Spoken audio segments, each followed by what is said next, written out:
Okay, we should be live on Facebook, maybe. It says live on Facebook at the top of the screen.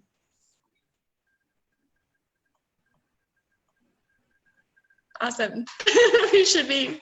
Yeah, there we are. We're on Facebook. Mm-hmm.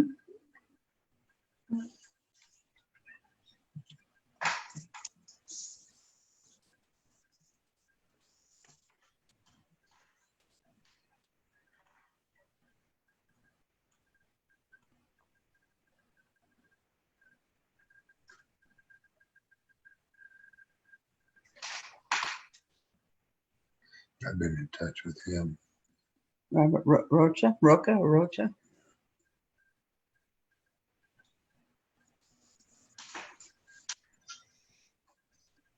At one point, they had people at that museum who were trying to figure out alternatives to ivory.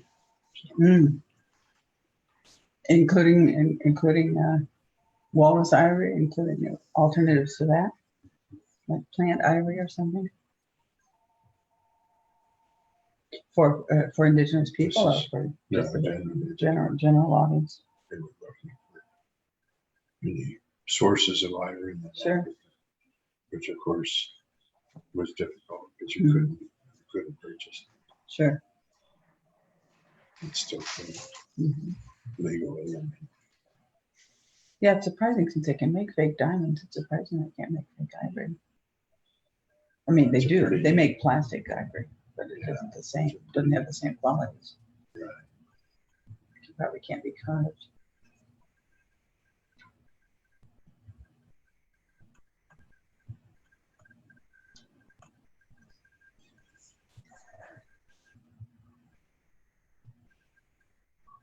Think of all the piano keys and chess sets made out of that. Billiard balls, all Yeah. those Japanese Oh, that's right. Mm-hmm. signature things. Yeah.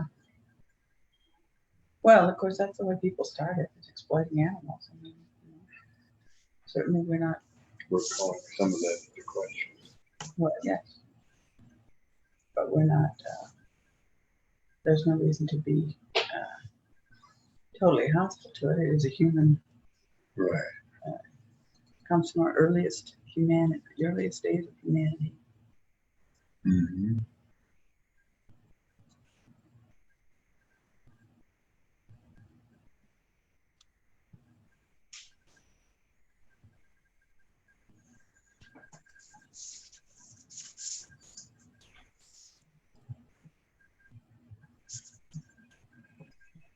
So are you going to try and do the same thing? No, I just want this as backup because that's what's helped us in the past. Okay.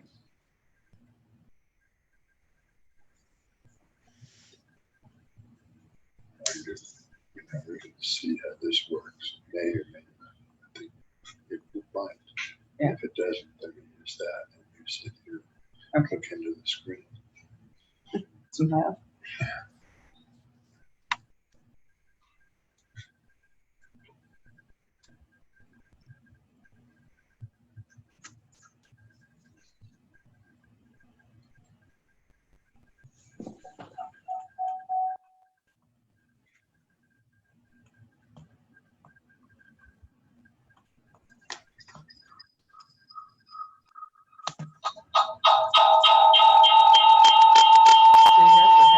That's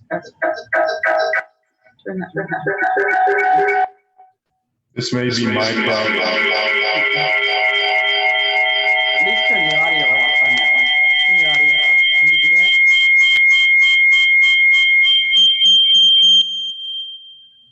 Yeah. Turn it, you have to turn the whole thing on. Let's turn it back on if we need it. Go ahead. Yeah. Sorry. You're good. What we're doing, Amy, is 2 screens just in case, and one seems to work okay as we did yesterday as a backup. If this works on this computer of Melinda's, which does have the camera, then we're good to go. So. Okay, I think we should be good because you did screen share at the beginning of this, so I think we should be good to go there. Fantastic.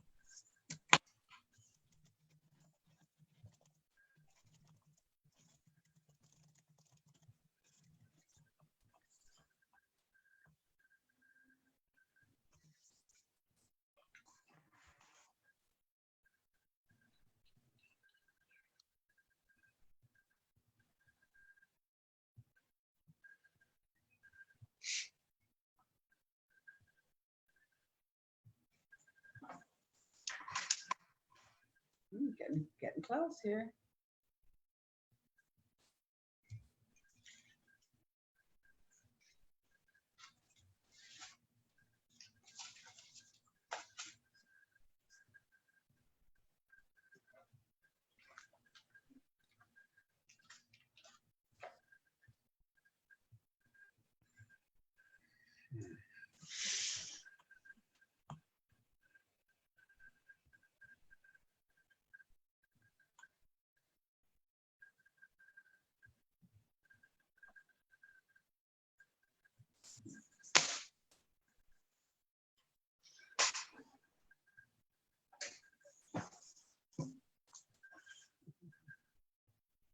All right, I will go ahead and start with the introduction. Alex, if you want to stop screen sharing, and then Robert and Melinda can start screen sharing while I'm doing this.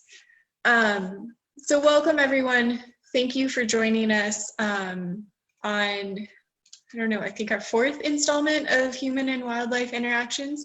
This series has been really exciting so far, and we've gotten some questions for why we're talking about tigers and elephants when we are in the greater Yellowstone ecosystem. And the answer to that is quite simply perspective. By learning about how different cultures and different places react to human and wildlife interactions, we can have a new perspective when looking at our own backyards and our own interactions with wildlife. So you'll see we started off with like the history of conservation in Park County, which is, if you wanted to see that, that's still available on our Facebook page. And then we'll be moving through more and more perspectives and more places like whaling, which has some interesting parallels to early bison hunting and, well, not early bison hunting, 1800s bison hunting. But we'll just keep doing that throughout the series. So without further ado, I will introduce our speakers. This is the first time we have 2 speakers. So I'll start with Melinda. Melinda Kelly graduated from the University of Michigan with a major in English and comparative literature. After moving to New Mexico, she was a member of the group from the University of New Mexico that received a United States National Science Foundation grant to work in the Central District of Botswana in 1975 to 1976. While there, she assisted in research, interviews, field reporting, grant accounting, artifact collecting, and many months of campfire cooking. On her return to the United States, she had a long career as a travel agent while maintaining a strong interest in Africa and the field of anthropology. In the past 6 years, she has attended numerous anthropological and ecological conferences and has done ethnographic fieldwork in Botswana, Namibia, and South Africa. Her research has focused on human and wildlife interactions, ethnohistory, and indigenous knowledge of plants, animals, and insects. And thank you for being here with us today, Melinda. And then we also have Robert Hitchcock, who is currently professor in the Department of Anthropology at the University of New Mexico. He is also an adjunct professor of geography at Michigan State University, and much of his field work is on human rights and indigenous people and refugees, particularly those in Africa, the Middle East, and North America. He serves as a member of the board of directors of the Kalahari People's Fund, a nonprofit organization that assists disadvantaged people in Southern Africa. His current research is on human-elephant interactions, land rights of San people, and indigenous peoples' rights, and the impacts of parks on indigenous peoples. So I will turn it over to you guys. All right. So we just need to get our PowerPoint up, is that right? Yep. Okay, just check it. Great. Is it showing on the screen for you there? Yep, it's all good. Okay. First of all, we'd like to thank the Meeteetse Museum and you, Amy, and Alex for hosting us. We'd also like to thank Larry Todd there in Meeteetse for suggesting that we participate in this. And we should mention that we were at a conference of the Rocky Mountain Anthropological Association back in October of last year, in which we participated in a symposium that was actually primarily about Yellowstone. We talked about elephants, and the connection with elephants and Yellowstone is partly paleontological, but it was out of that that we got the request to participate, which we're very appreciative of.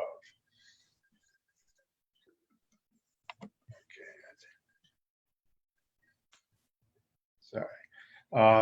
When we first got to the Kalahari in 1975, the first thing we heard from a gentleman driving south on a dirt road up near the Zimbabwe border, a guy named Mifly Maposa, asked how far up the road we were going.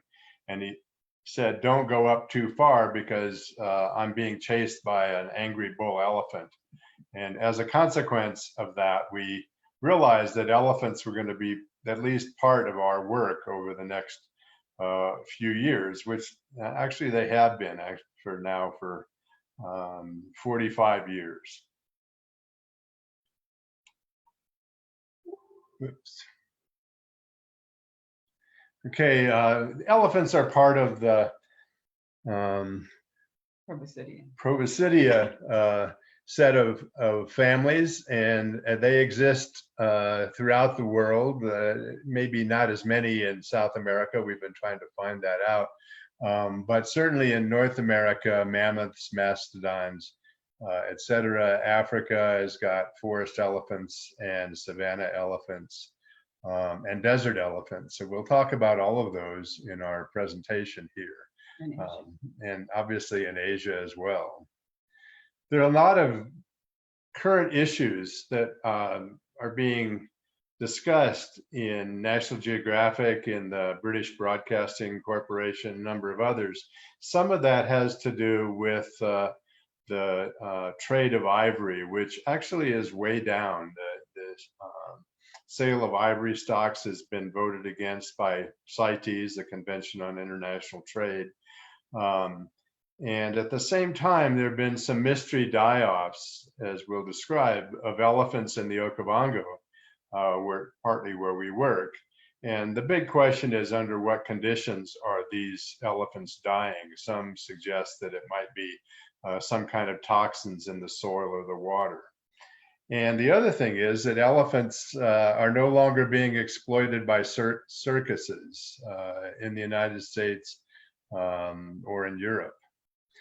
This goes back to a large discussion back in the 1930s when Jumbo was brought by P.T. Barnum to the United States from London. An Asian elephant, very large, got a lot of notoriety, led to a lot of discussions about the treatment of elephants. So there was a great interest in elephants in certainly the 1930s and onwards. In Africa, you see a rock art of elephants. These probably are 4,000 years old. These are in the Maludi-Drakensberg Mountains of southern Africa, the combination of South Africa and Lesotho. You don't see very many scenes of elephants with people. There's some, but we thought it would be useful just to get an idea of what some of these rock paintings look like. Romans, of course, used elephants, many of them brought from North Africa. They used them in the Colosseum in various kinds of displays. They would have them interact with, in this case, a bull or other wild animals, and of course, gladiators as well. So there are Roman mosaics in a number of places that show elephants, including Italica in Spain. This is a festival that's held by the Lozi in Baratsi land in southwestern Zambia. And the reason they do this every year when the floods come up, and as you can see on the top of the, I guess it's kind of a float, is an elephant. And the elephant represents both knowledge, but it also represents chiefs, the traditional leaders of the Lozi, of the tribe that was first visited by David Livingstone I think in the early 1850s. He went up to, after he was in the Eastern Kalahari, he traveled up to what's now Baratsi land, southwestern Zambia. And there are a lot of these kinds of festivals that have elephants as part of them. So a few things about elephants. I think many of you know these already. One of them is that their social behavior is complicated.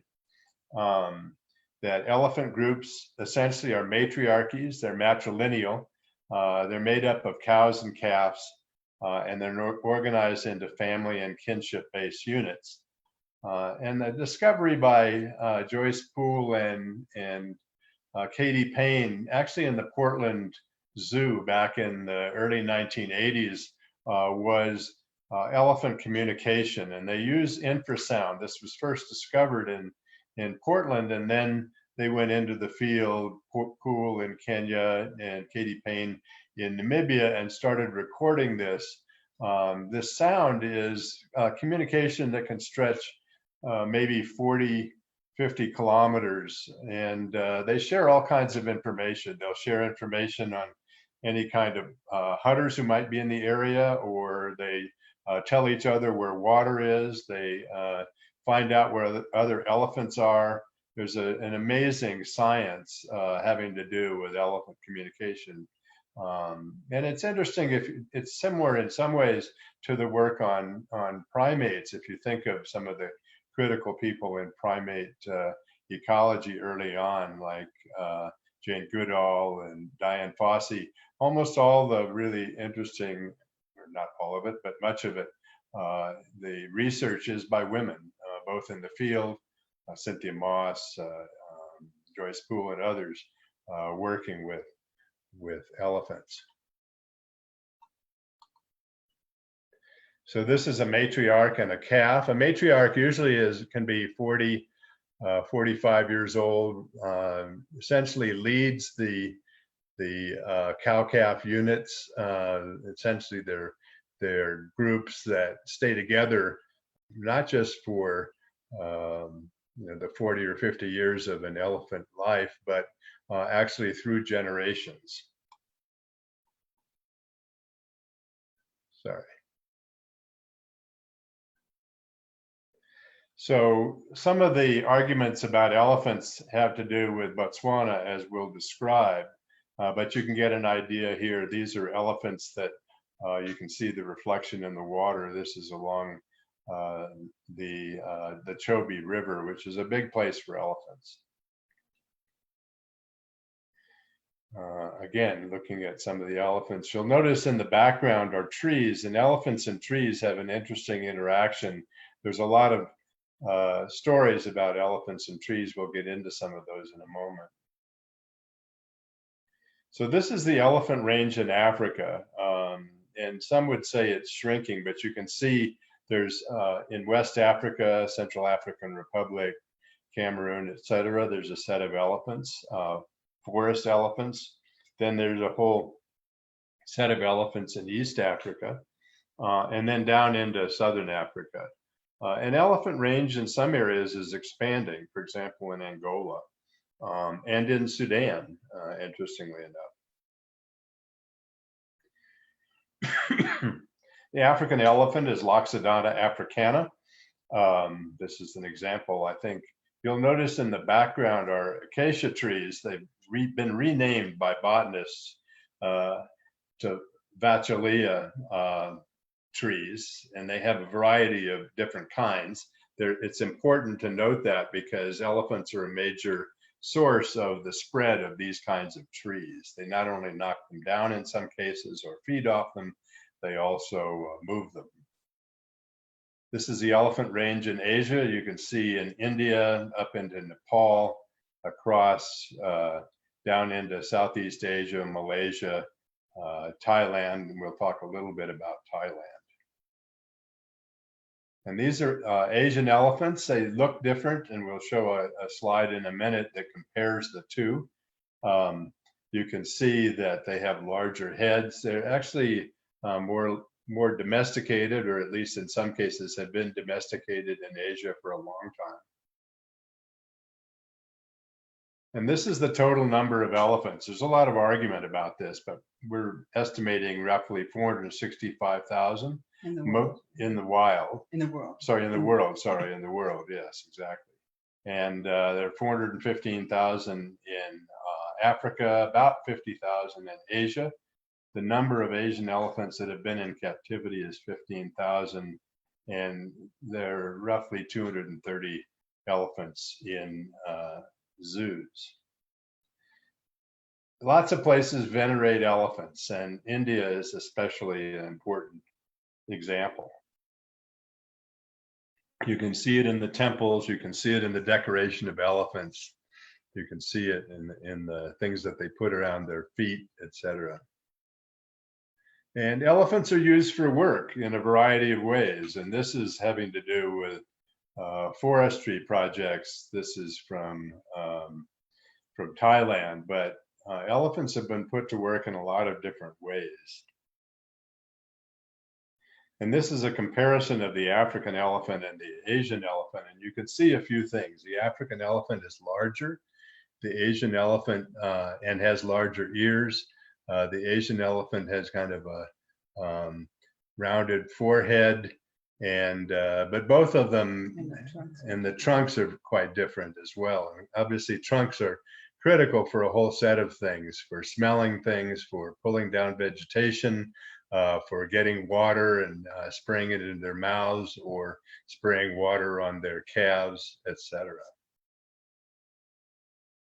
But this is a picture, actually, this is drawn from Gary Haynes at the University of Nevada, Reno, looking at the history and prehistory paleontology of elephants. So we're going to go into that in a minute. You can see up at the top, there are the Asian elephants on the one side, the African elephants on the other. And then we move down into mammoths and mastodons in the Pleistocene, which we'll talk about momentarily. And then way back. And I will say that they have found elephants or mammoths in Yellowstone and actually in many of the US national parks. There's a recent paper by George Whittemire of Colorado State who discusses this along with some of his colleagues. It's an important source of information on the paleontological side. Oops. So these are North American mammoths, obviously a little bit hairier than the modern African and Asian elephant, but they existed broadly, especially throughout the Great Plains and to some extent the Rocky Mountains. Up until that time. Yeah, up until about 10,000 years ago. And the big question, of course, is why did they disappear? Were they overhunted? Or was it due to climate change and over chilling? There's a very lively debate about the end of the mammoths and mastodons in North America and actually in Asia and Europe as well. So this is what a woolly mammoth looks like. You can see the big trunk, and of course you can see those fairly amazing tusks. These are found in a variety of places. They've been found in Wyoming. And as we'll show in Nebraska and other parts of the plains and Rocky Mountains. This is the mastodon. It's a bit different. And this is probably in the area of what would have been Yellowstone, or probably a little further east. But you find mastodons and mammoths. I'll show you we'll show you a picture here of the distribution, which is interesting. So one of the ways that humans interacted with mastodons and mammoths was that the assumption was that they obtained them for food. And so this is a picture of a direct encounter strategy. The mammoth or mastodon might have been in a pond or a marsh, and people came up and threw spears at it and hopefully getting it to expire and then obtaining the meat. So if we look at the Clovis period, which is pretty interesting across the plains, and particularly in places like Wyoming, it roughly it existed in the late Pleistocene, roughly for only 200 years, about 13,000 to a little over to 12,000 years ago. And obviously there is some evidence of people's involvement with mammoths. The distinct features of these include a particular kind of projectile point, various kinds of tools, bone, ivory, etc. And then some of the Clovis hunters used a wide variety of other species of plants and animals. So this is a Clovis point. Some of these, I think one of the first of these was found here in New Mexico in Blackwater Draw, but also have been found in sites in Wyoming, Colby, and others that we'll describe here in a moment.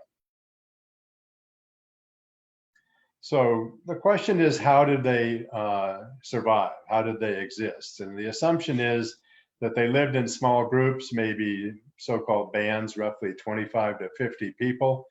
They moved a lot, high residential mobility.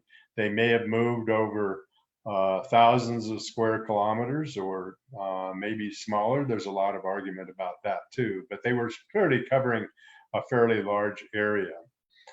So one hypothesis was that they were very specialized hunters who focused primarily on large herbivores, meaning mammoths and mastodons. And the other argument is that they were generalized foragers who might happen upon a dead mammoth or mastodon and butcher it and then use that for food. So Alan Osborne at the University of Nebraska, Omaha, who we work with, has been looking at some of the issues surrounding how mammoths and mastodons were killed. And one argument, as we'll talk about in a minute, has to do with aconite poisoning. We do know that the situation in Botswana is not due to poisoning by people. So these are some of the Clovis site distributions in the United States. And the ones that we're going to talk about would include Colby, La Prelle, which is also there in Wyoming.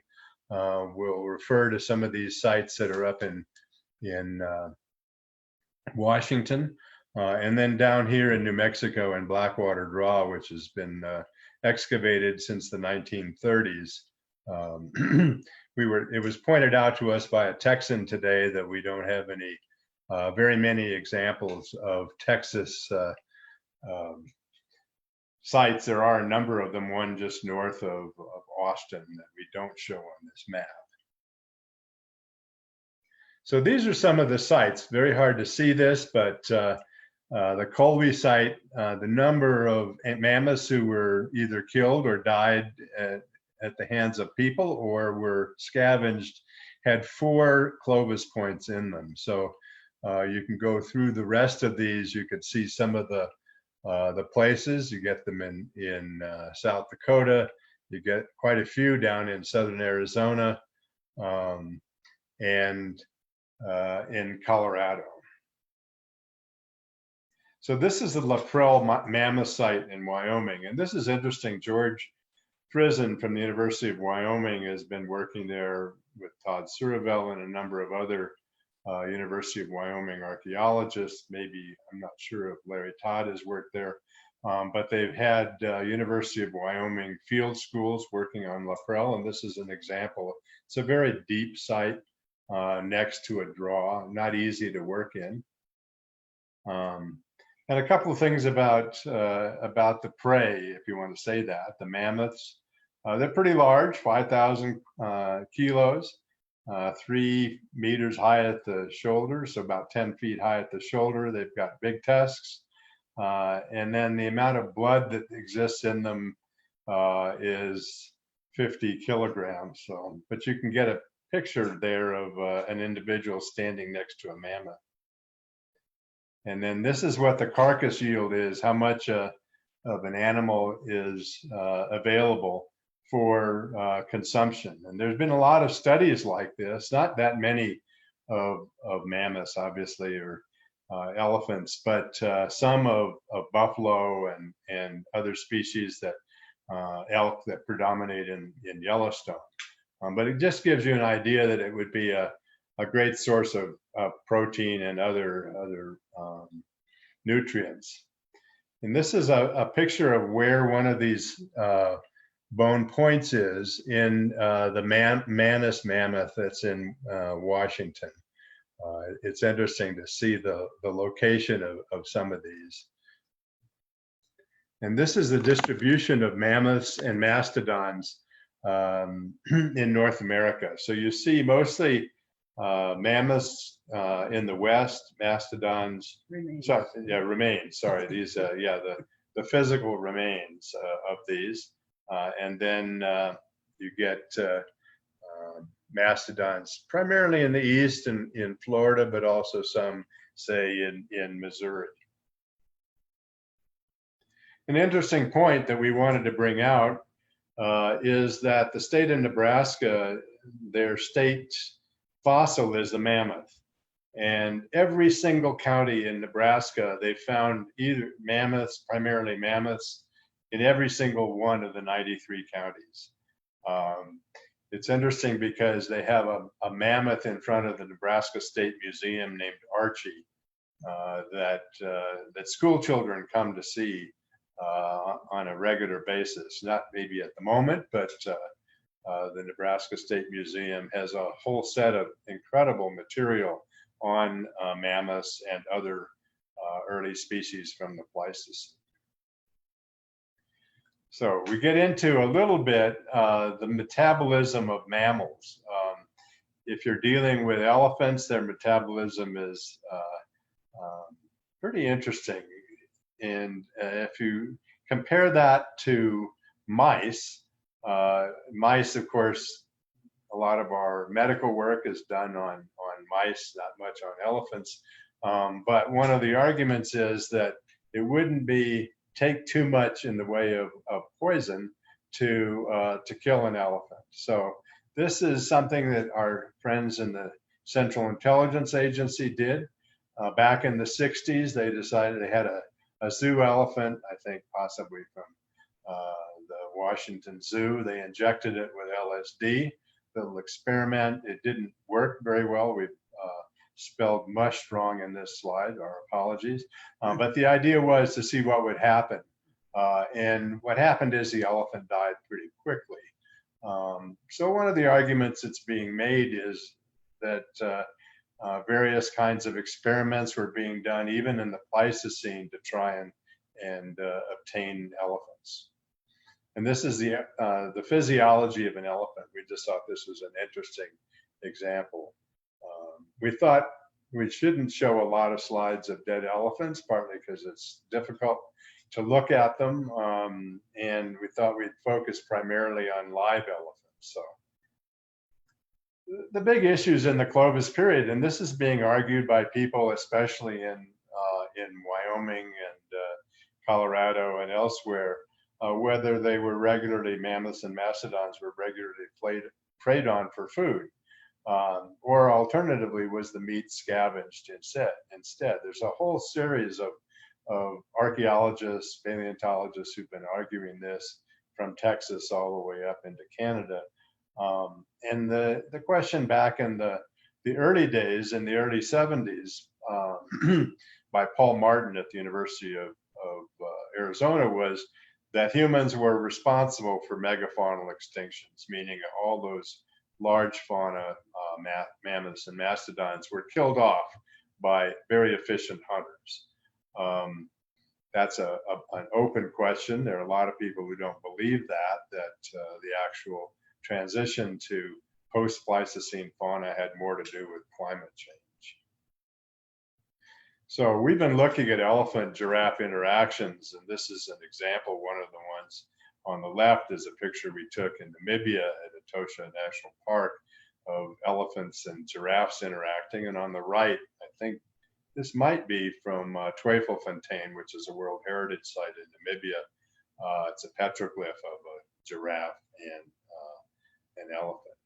So the areas we're going to focus on, at least initially, stretch from Central Africa down to Southern Africa.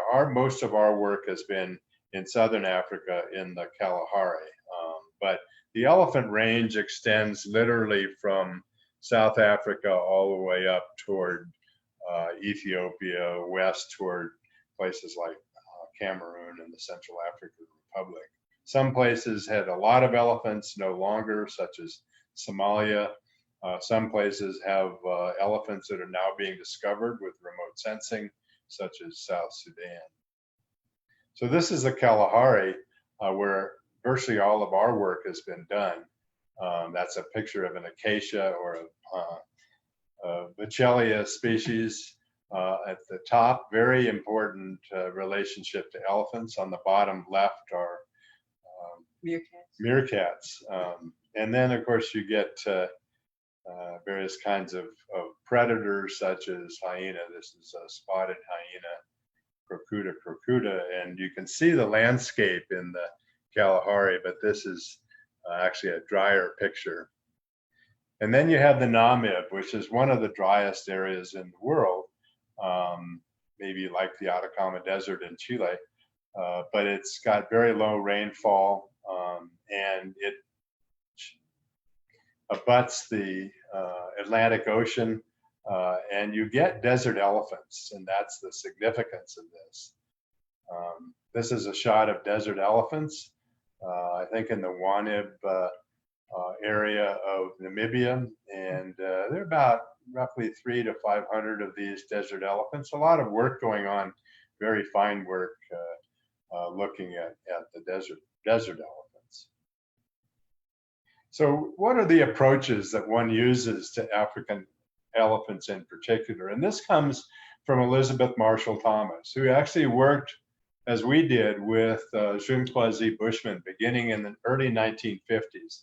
And she's written a whole series of magnificent books, some of them on human wildlife interaction, some of them on Bushman.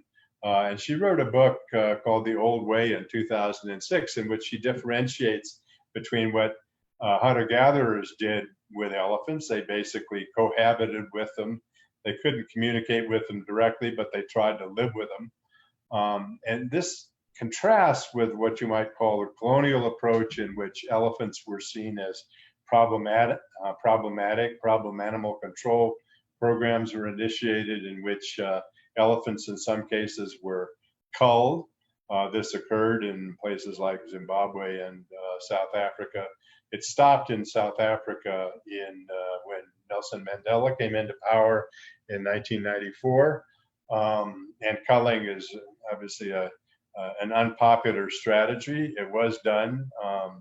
So we argue that the new way is a bit different. When you have problem elephants, you try and move them. You try and capture them, and in some cases put them in a truck and move them to a new place. Usually they come back. That's an issue. Detusking has been another strategy employed, especially not just of elephants, but particularly of rhinoceros, to hopefully get them not of interest to potential poachers. And then there's the whole issue of having to deal with elephants through barriers. And they've used a variety of different kinds of barriers. They've used bees, which are relatively effective in some places.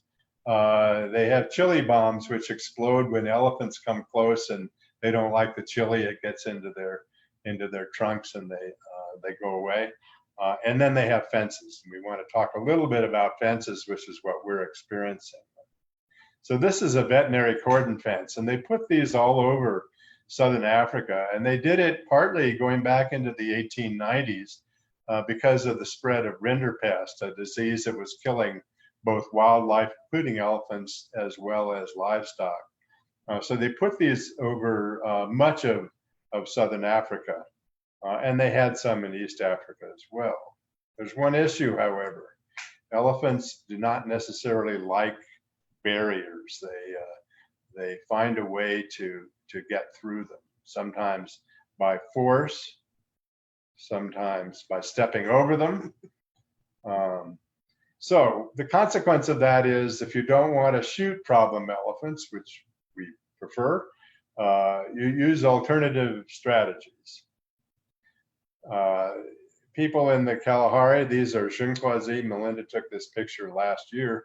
And they now have all these gardens. I think there are 96 gardens in Yanyai in Namibia in about 42 villages.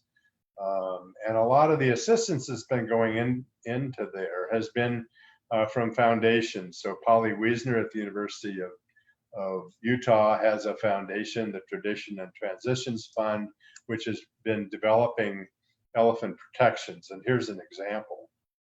So the way you do it is that you put stones, railway ties, cement around the water points. You can create, that way you have the water point in the center, and the elephants can't get in. They have their own water points created by the Ministry of Environment or whoever, private funders elsewhere. But this is the way of protecting the domestic water supplies. And people need at least 50 liters of water per person per day. So elephants can come in the past and knock down their water points. Those water points may have cost anywhere from $50,000 to $200,000. And so it's a big loss to local communities. So coming up with a way to protect the water points is pretty critical. So interesting to look at the local attitudes to elephants. The Xunquazi, they appreciate them because they bring tourists.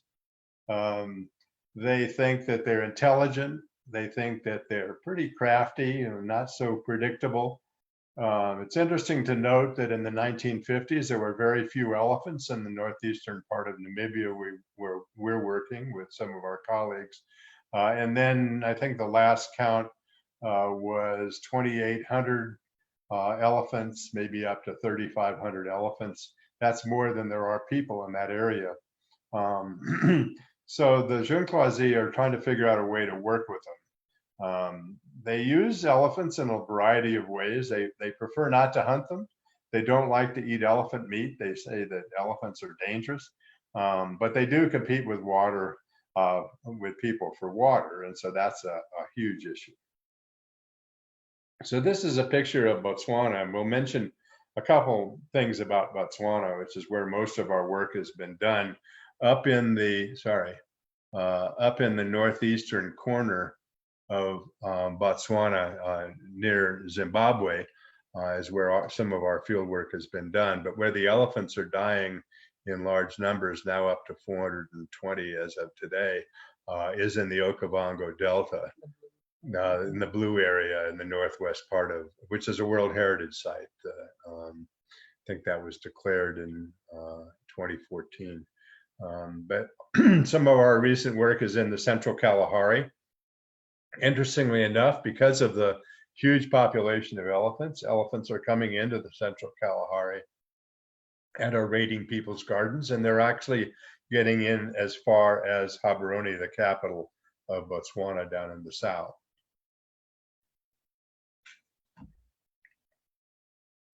So elephant tourism is a big deal. Normally, it's not now because of COVID. Interestingly enough, Namibia, Botswana have very low COVID rates. South Africa did, but now it's expanding. But in the Kalahari, where we work, the amount of coronavirus infections is minuscule. We don't have any cases as yet. With San, with Bushman populations, it may be only a matter of time. But the consequence of COVID is that it's reducing tourists. That has a number of implications. Obviously, money for local communities. It's also reducing the amount of safari hunting that's being done. Elephants and water pipes, big issue. They tend to enjoy getting into water pipes, and then once they break them, they'll use them obviously for drinking. There was an elephant-back safari that was a very expensive safari operation in the Okavango. It ceased about 6 or 7 years ago, partly because the elephants, presumably the story is that they got a little obstreperous and I guess didn't treat their managers very well, we should say it that way. But it was a big story. You could spend $2,700 a night and go ride an elephant and be in the Okavango. So there are a whole bunch of beliefs about elephants, and these are the Jinquazi, who are unusual, we admit. They're not like all Africans. The Jinquazi, they see they're very much like people. They see that they live in groups. They see that they communicate with one another. They see that they care for their children. They depend on information for knowledge of their oldest members, many of whom obviously are female. They have incredibly long memories. Bushmen do too. They do it through oral history. Interestingly, they usually treat all of their members with respect and dignity. And this, of course, is a big issue. Sometimes you'll get a bull elephant, which isn't so calm and will come in and disrupt a community or whatever. But they're pretty respectful of elephants. And they like the fact that elephants mourn for their dead members. And there's a big discussion about this. To what degree are there elephant graveyards and elephant revisiting sites of past elephant deaths? And this is an example of mourning the dead. They do come back in some cases and visit their relatives. So we want to move briefly into the indigenous people part. And it's interesting if you want to compare Southern Africa. There are roughly 130,000 Bushmen in 8 countries in Southern Africa. If you look at Yellowstone back in the early part of the 19th century, there were 27 different tribes that occupied or had links to Yellowstone. So there's an interesting comparison here, which we want to develop. The problem is that not a single African government, except for the Central African Republic, accepts this concept of indigenous people. And San are clearly indigenous people. They self-identify as that. The United Nations Permanent Forum of Indigenous Issues, which meets every April, May in New York, recognizes that. And then there are programs, both government as well as non-government organization programs for assisting in marginalized people, as they call them. We might mention that there are also, we tried to count up the number of elephant NGOs in Africa. It's well over 60 different groups that are assisting elephant well-being in various parts of Africa. So this is the Jinquazi San, and the reason they're interesting, they've been studied and worked with by anthropologists since the early 1950s. The Marshall family out of Cambridge, Massachusetts, associated with the Peabody Museum, started going there, and they would bring people with them, including ecologists. Interestingly enough, there weren't very many elephants in their area at that time, so they didn't really focus in on that. That's been a more recent concern. But this population is one of the only ones in Southern Africa that has maintained a portion of their ancestral land. It's about 8,000 square kilometers. And they're the only people who have rights to hunt using traditional weapons, meaning bows, arrows, spears, etc. And you see the gentleman on the left is poisoning some arrows. We will say that they do not shoot elephants with these arrows. They recognize that elephants probably are going to be problematic if they do that. And they have thick skins. And they have very thick skins, as Melinda just said. Yeah. And they also have traditional leadership. And the traditional leader in Namibia, and Nyanya has been there since 1998, and he works with the World Wildlife Fund, and he works with the African Wildlife Foundation, and with a variety of other both conservation as well as development non-government organizations. So this is the distribution of SON in Southern Africa. It almost corresponds, especially the northern part, with the distribution of elephants. The area where we have concentrated our work has been in the, the Highcombe area in the far west, the Etosha area. You'll see a picture of that in a minute. Also in the Wankie area, Wankie National Park, which has 14,000 elephants at present, where it says Chwa on the below Vic Falls. And then in the central Kalahari, the Tui and the Tana populations now are dealing with elephants, and they're kind of wishing they would go away, or that we would help them on trying to protect their water points. So this is the Tui, a traditional picture. You see some fire making going on, people in skins. This is not common these days. You can see acacia or the Chelia trees in the background. Number of programs are aimed at trying to help them. The problem has been that at one point in the 1990s, all of the people in the central Kalahari were removed by the government of Botswana, partly to make the central Kalahari into a haven for tourists. So not surprisingly, people took umbrage at this, and they filed a legal case in 2004. They won it, and they went back into the central Kalahari in 2006. And this is the population that we've been working with most recently. So what are the value of elephants? There's a whole bunch of different values. Looking at it from a positive perspective, they really have a huge impact on the ecosystem, and we'll say a positive impact. They help spread certain kinds of trees. Somebody in a recent article called them mega gardeners. They also can tell people where water is. So they create wells in riverbeds, and then people will also use those same places. The long distance communication issue is really interesting. Humans do it too, but not quite the same way elephants. They're not infrasound, using infrasound.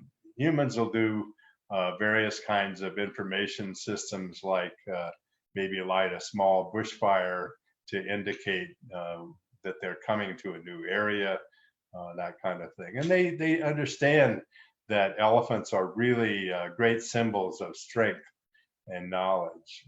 They really like the knowledge part. So this is a mangango tree made famous by Richard Lee in his writing in the 1970s. And Capella Maswe, who was one of our informants, the informant of John Yellen in the 1960s and 70s, is down on the lower right. But mangango trees, the way they propagate is that elephants will come, they'll eat the seeds, the nuts, and then they'll go off and defecate them in another place, and that spreads the mangango trees. The big question is, what role does the mangango nut in elephant stomachs? How does that work? It's still an issue of some research interest, but they do spread these trees. They also interact with marula trees, Sclerocara cafra, which is a particular kind of tree that has fruits. They eat those. In some cases, they do get drunk, and people kind of try and avoid them when they're on their when they're staggering around, having eaten too many marula nuts or marula fruits. So this is an elephant digging for water. This is actually in the Nata River, the river that we worked on in Botswana, but this extends up to the southern part of Wankie National Park, which is the southern boundary of Wankie. So we spent a little time with Zhenghuazi. This is one of the relatives of Capella Maswe in 1976 in northern Botswana. And that area now, interestingly enough, has many elephants. And the Kalahari People's Fund is trying to help develop systems for water protection, as well as rainwater harvesting for some of these communities.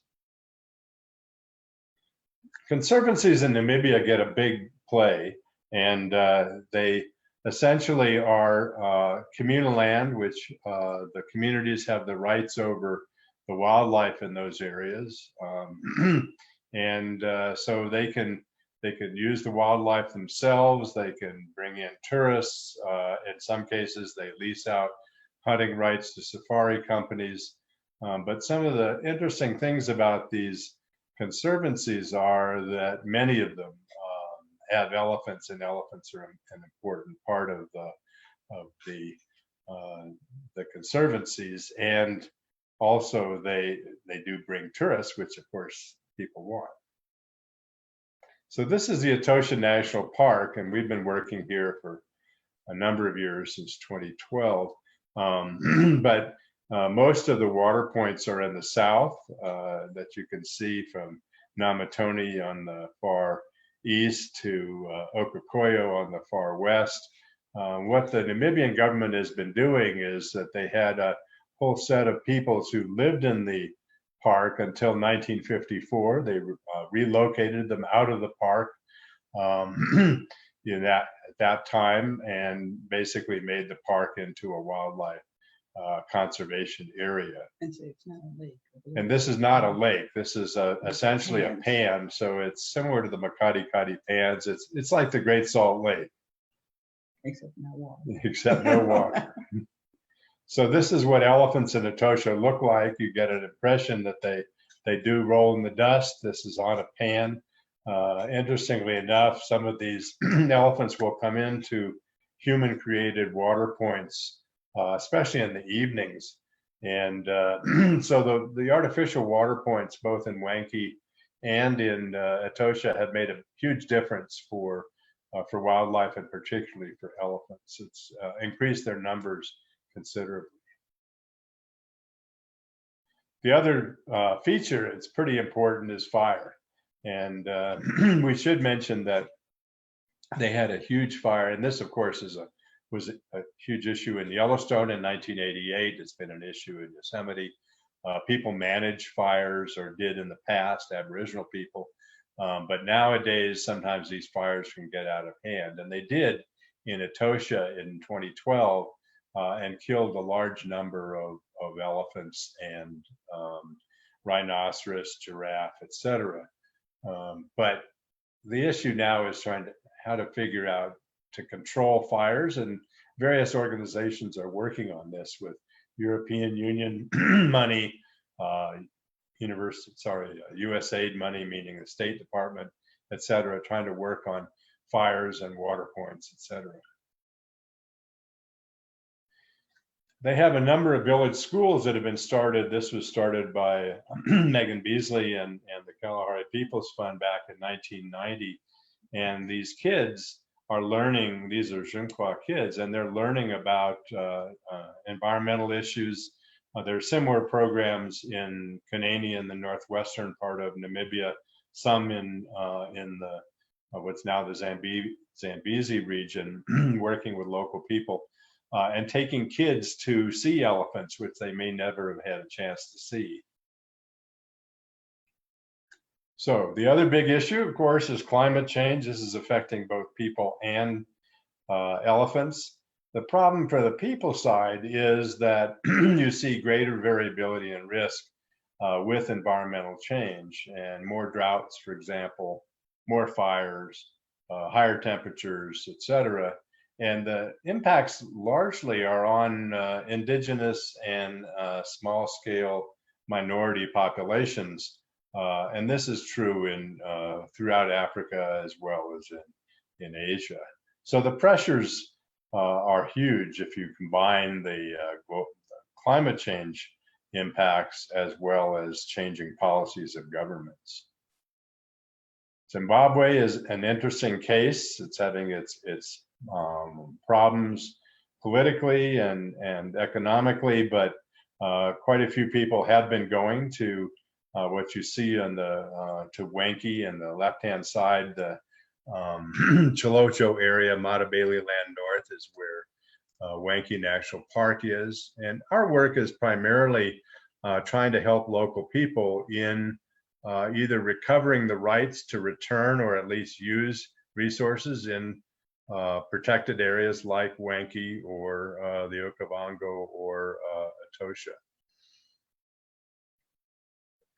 A little bit on Zimbabwe's indigenous people. We'll make this quick. There are really two groups. The ones that we've worked with, the Chwa, and then there's another group, the Vadema, in the Zambezi Valley, which has received less attention.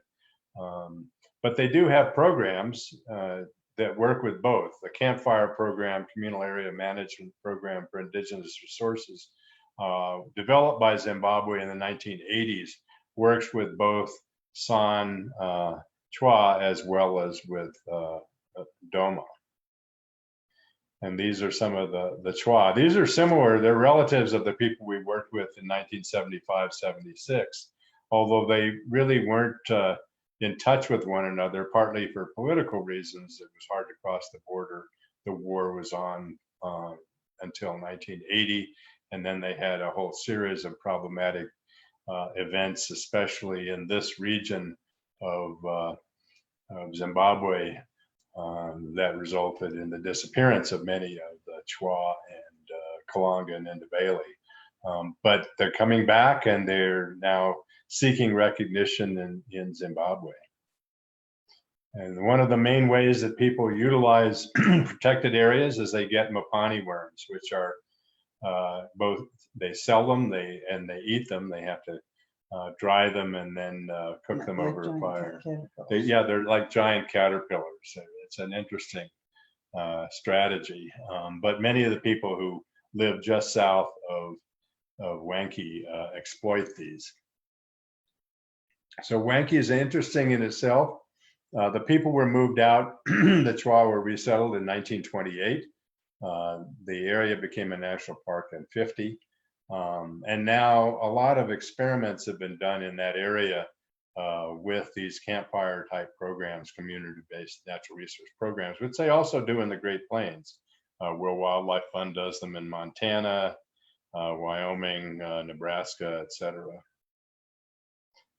So the people here didn't have livestock, partly because many of the livestock had died from disease. So they used human power for moving, for plowing. And this is elephants at Wanky. And I took this picture, I think, in 2012, but it was interesting. It was kind of an overgrazed area. The elephant looked pretty good. But, more scenic elephant shots. And then when you start talking to people, they are all in favor of programs that both A, preserve elephants, and B, allow community benefits of some kind. So they get some rights to tourism, etc. And so their hope is that they can do this throughout Southern Africa. And they've done this, been very successful in Namibia. And for a while it was successful until a hunting ban in Botswana in 2014. That hunting ban has now been lifted.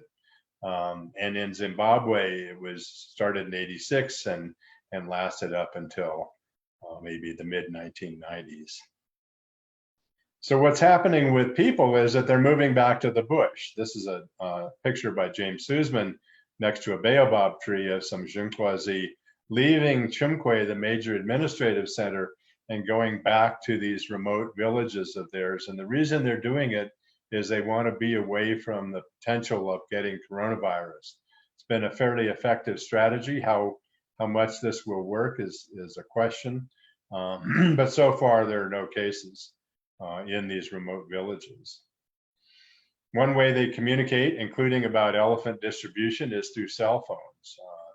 And so if somebody sees an elephant coming into a garden, they'll call the wildlife department and tell them, come move this elephant.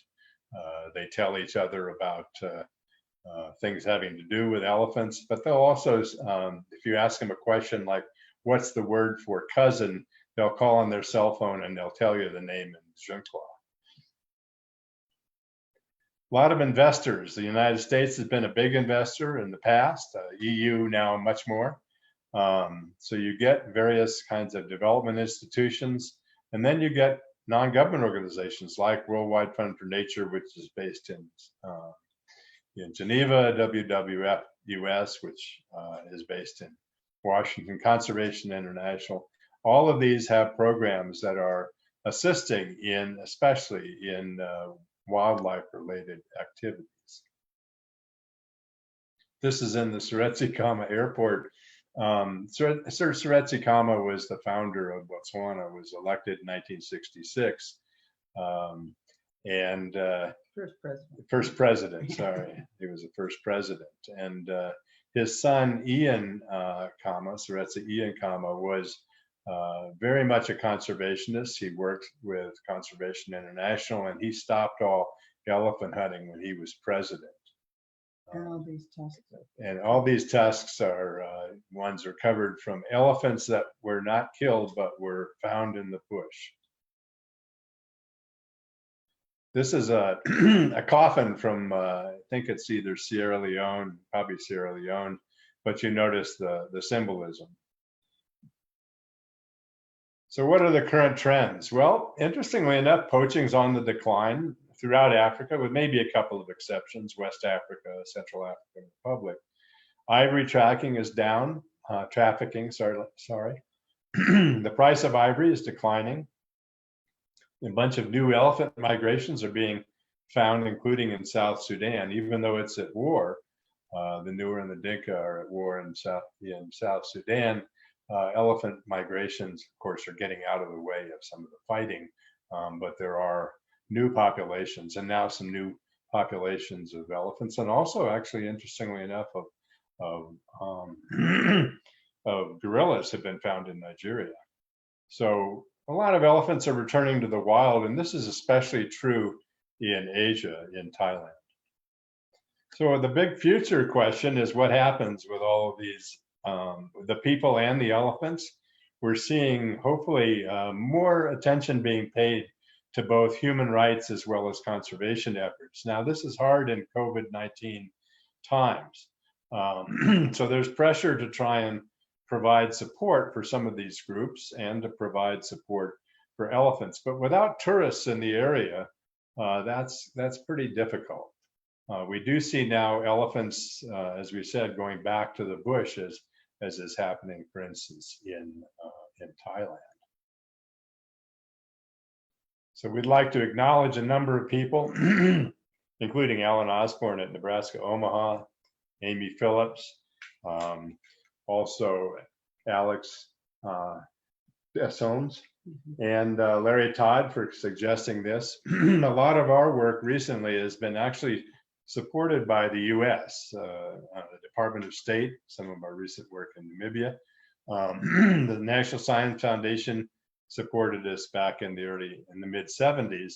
And then all these governments are involved in this, as well as non-government organizations like the Nyan Foundation. But we're very pleased to have had the opportunity to talk to you all. We think that our next talk would probably be more on Yellowstone and the relationship with the paleontology of Yellowstone. So Kalahari People's Fund is the organization that we've been working with.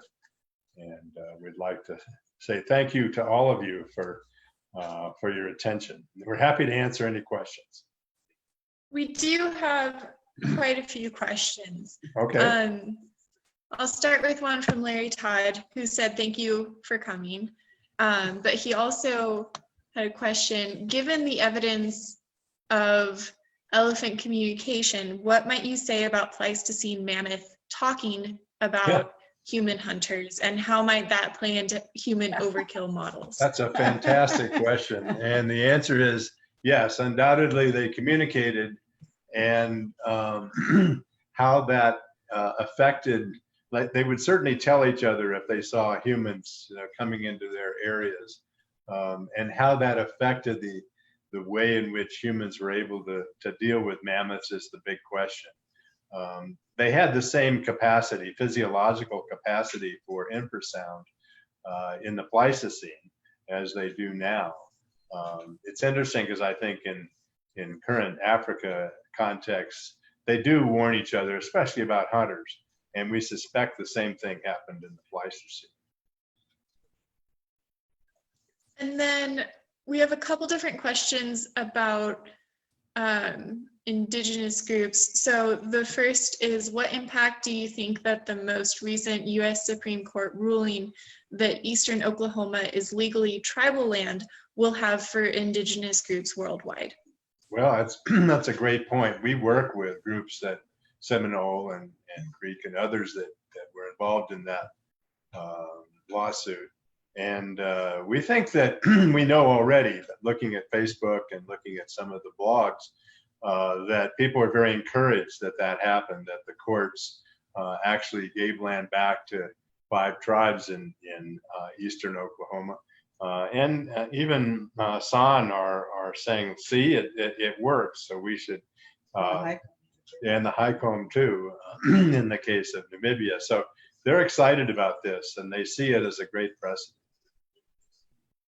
And then do you think that the processes of the consultation on human-elephant conflict could be implemented for Native Americans with bison and other animals here? Absolutely. In fact, they already are. The people we've been working with on some of the human-elephant conflict discussions, many of them have experience especially in South Dakota, Wyoming, Montana.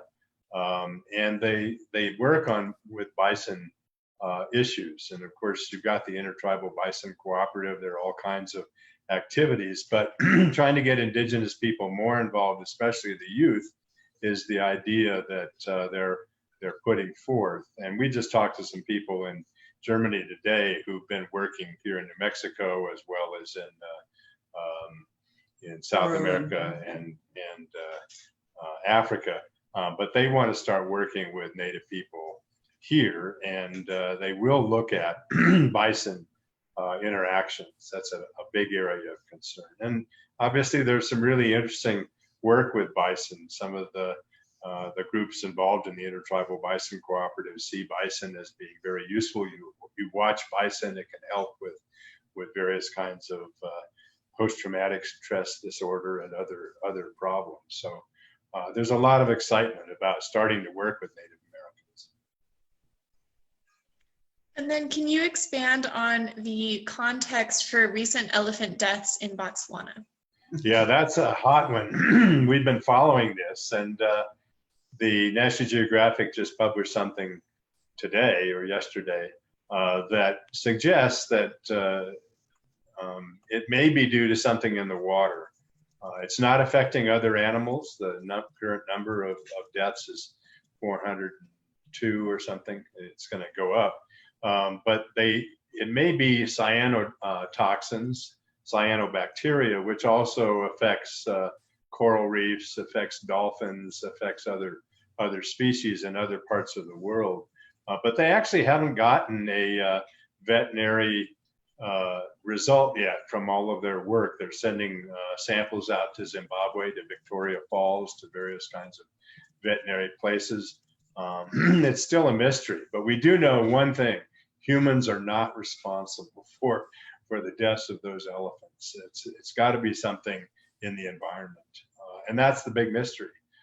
We're hopeful that they will find an answer and then be able to deal with the problem, but it's going to be I think it's going to take a little while. And then how do politics, local politics and national politics affect your research? Hugely. Let's just say in Southern Africa, the kind of work we do, working with indigenous people in particular, is seen with some suspicion by the governments. But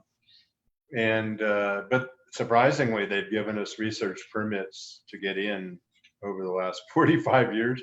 Still not sure about why that is, because they know our position, that we're not in favor of elephant hunting, and we're not in favor of forced removal from parks has happened in Yellowstone in the 1870s and 1880s, happened in Southern Africa, even as recently as 2002. So that's one issue. And then the other issue is, in terms of our current government, the cutback on environmental programs and environmental funding is a huge issue. So much of the funding that we've been able to get recently has come from Europe, not from the United States. There are individuals in the State Department who are supportive of this, obviously, and in the Millennium Challenge Corporation, which was started under George W. Bush in 2000 or so. So we've gotten some U.S. support, but now the kind of anti-environmental attitude of the current government is having impacts across the world on environmental issues, on help to Indigenous people. But we're encouraged that that could change. We hope. And then you mentioned that looking back in time, there's not really a relative, or you haven't found many relatives of the elephant in South America. Yeah, we've been asking people about that. We're not sure why that is. Are tapirs related to them at Yeah, all? and some of those other species, yes, they are. And that's what's interesting. We heard today that Chile and Argentina, Patagonia have elephant or mammoth remains. We didn't know that. So we're still learning about those kinds of things. I don't think it's a continental change. Larry Todd and Bob Kelly wrote a really interesting article many years ago in American Antiquity called Coming into the Country. And clearly Paleo-Indians moving across the Bering Straits and down into North America, they would have kept going. And we know that they did. They got to Tierra del Fuego by 10 or 11,000 years ago. So obviously they were hunting along the way, and they were having other kinds of interactions, but the species they were interacting with, that's the big mystery, at least to our way of thinking, especially in South America. Interesting. And I think that's all the questions. Oh, sorry, we have one more. You mentioned that most researchers on elephants are women. Is this, or could it be because as matriarchies, female researchers may be able to get closer or are more accepted by the elephants, or is it just a coincidence? That's a great question, and we wondered about that. I mean, part of this, we realized that some of the recent work on elephants, of course, is being done by both men and women together. Mike Chase and his wife in Botswana, for instance, during the Great Elephant Census, George Whittemire at Colorado State. There are a number of new, younger males, but it's interesting to look at the history. And we just noticed this pattern of Joyce Poole and Cynthia Moss and Katie Payne and Elizabeth Marshall Thomas, who writes about these, all women, all powerful, all really interested in research. And it's a great question about the matriarchies. I mean, they discovered the matriarchies, they discovered the communication. They've made a great contribution to science, and obviously we hope that continues. Great. Well, thank you so much for being here today. If anybody has any last minute questions, make sure to type those into the question answer box at the bottom of your screen. Do you guys have any last remarks? No, we just want to thank you all at the Meeteetse Museum for this opportunity. It's really been a wonderful experience for us, and it's made us want to come up, obviously, to that part of Wyoming soon when we can. And we've had a long interest in Yellowstone, partly because of the history of interactions with Native Americans. But now we're seeing all these analogies of the ways in which both Indigenous people were treated, but also how elephants, bison, and these other wide-ranging creatures are operating. It's interesting to see, especially in Yellowstone, that you've got some of the last wild herds of bison that are moving across the landscape and, causing some conservation with local ranchers. But in general, we have the same issues in Botswana. So we like these kinds of comparative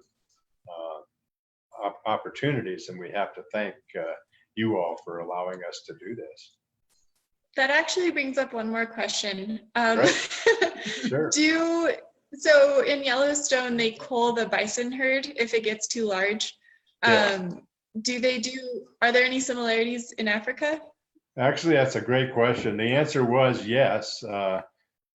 Kruger National Park, Wenke, a number of other places did culling.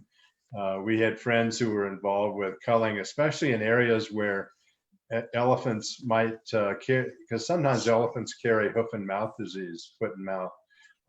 And so obviously farmers are concerned about that. So they would clear out all the animals in a certain area, a big zone, say in southern Zimbabwe. But that culling strategy hasn't been tried, partly because thanks to the animal rights people, hasn't been tried in Southern Africa for maybe since the early 90s. So there are people who think about it, but fortunately, it's not happening. Awesome. Well, thank you so much for being here, and hopefully when COVID goes away, that we can have you guys here in person. We'd enjoy We'd that a love lot. that. Yeah. Thanks very much. Yeah, absolutely. For all of our attendees, when you leave the Zoom, it's going to take you to a questionnaire. If you could fill that out, it helps me when I'm designing any programming.